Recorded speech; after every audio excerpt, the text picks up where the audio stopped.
Tensions are rising across Eastern Europe and the Baltic region, with mounting evidence of Russian espionage and aggressive posturing. From ruptured cables in the Baltic to Estonia bolstering its border defenses, security concerns are escalating.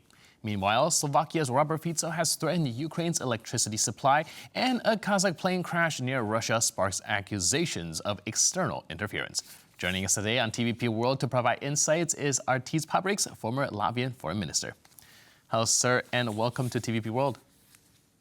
Good evening. Pleasure to be there. So let's start with the cable situation. How significant is the discovery of spy equipment on the sea's Russian-linked tanker, and what does that imply for Baltic security? Well, I think we have been seeing these subvert activities from the Russian side, possibly with some other countries assisting, already for the last few months. We know that in October cables were cut, in November cables were cut, and now in December as well, cable between Finland and Estonia. And in two previous cases, these ships were not arrested. In this case, I think that Estonians and especially Finns acted in a very, very great manner. So they seized the ship. They have been also putting it in their port and making investigation. And what we discovered is also a spyware. So obviously, because in October and November, these previous diversions were not treated enough hard, I think Moscow and maybe somebody else simply got a feeling that they can go unpunished through this. So in fact, it is a very serious matter, because I would say that now countries around the Baltic Sea should simply monitor every ship coming from the Russian port or going to the Russian port and use all the possibilities to not only monitor, but also to check these positions. Because if they don't have anchors, they are not safe to travel. If they have dirty toilets, probably they are polluting environment. So we should use all the options simply to restrict such kind of travel up to the end, possibly also to have to close Baltic Sea for certain countries or certain types of ships. Right, you mentioned Estonia as well. So I'm wondering what message is Estonia sending by strengthening its fortification on the Russian border? Is it likely to deter aggression? Well, Estonia just is an example, because every Baltic country at this moment is activizing its navy, just like Finland and Sweden. Our borders with Russia is going to be more and more strengthened, because obviously the signs which are coming from country, which means Russia, with their imperial ambitions are not good. And obviously when they see or feel the weakness in the West or weakness in the Europe, they have a tradition to escalate. So this is what we heard also from some Russian experts, telling on the one hand, denying that this is Russian involvement to cut cables, but also telling that if you will do something against us, then probably even more cables will be cut. So basically, they contradict themselves, and it's obvious from outside that the Russians are standing behind it, sometimes using also Chinese or some other country's ships, at least as far as registration. Right. So how do these incidents align with broader Russian strategies in the region, particularly in hybrid warfare tactics? It is traditional intimidation. They try to intimidate the Western countries. They know that the West is still not putting enough of investment in defense and security. They are using our laws, which are meant for liberal democracies, against us. Whenever they find some loophole in our laws, they simply will use it against us and then laugh into face, simply telling, look, we did it. It's not the fifth paragraph of NATO. It's not Article 4. So we can do it, and you cannot do anything about us.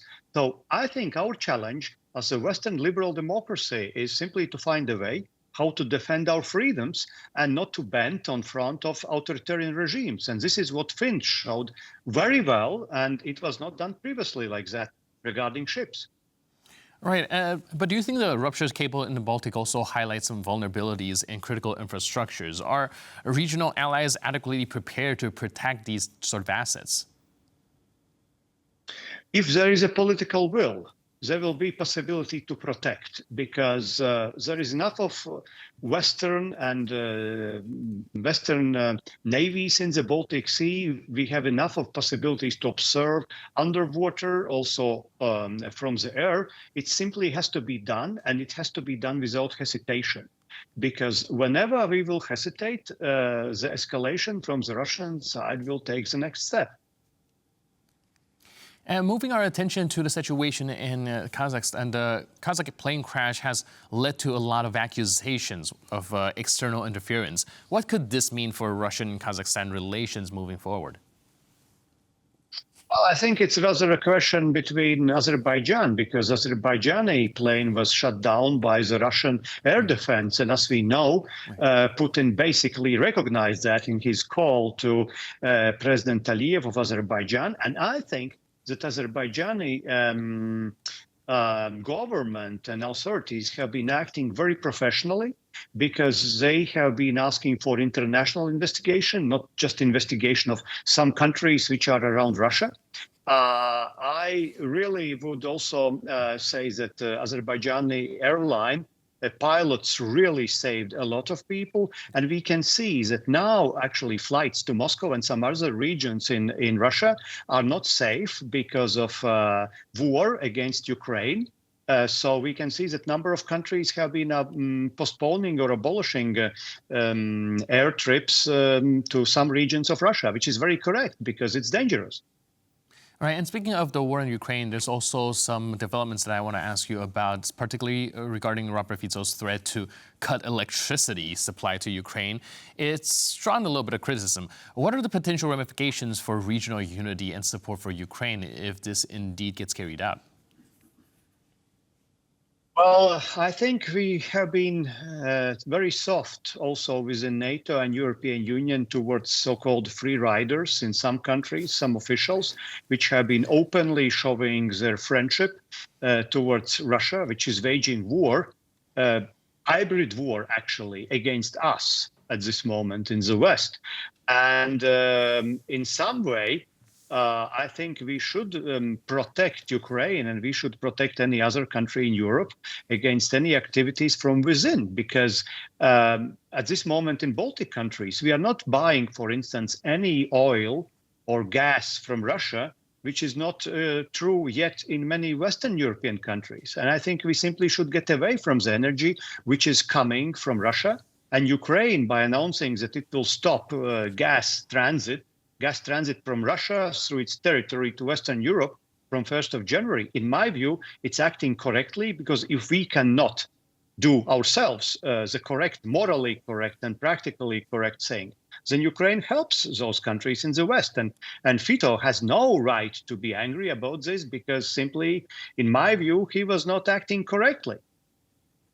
All right, so with all these different things going on, how do Latvia and as well as other Baltic states kind of perceive these developments in the broader context of NATO's role within the region?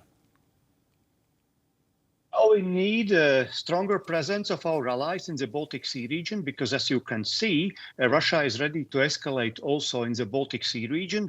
Luckily, I think that our relationships between Baltic Sea countries, Poland, Baltic states, Finland, Sweden, Norway, Denmark, are very good relations. So if we want, also by cooperating among ourselves, we can do a lot.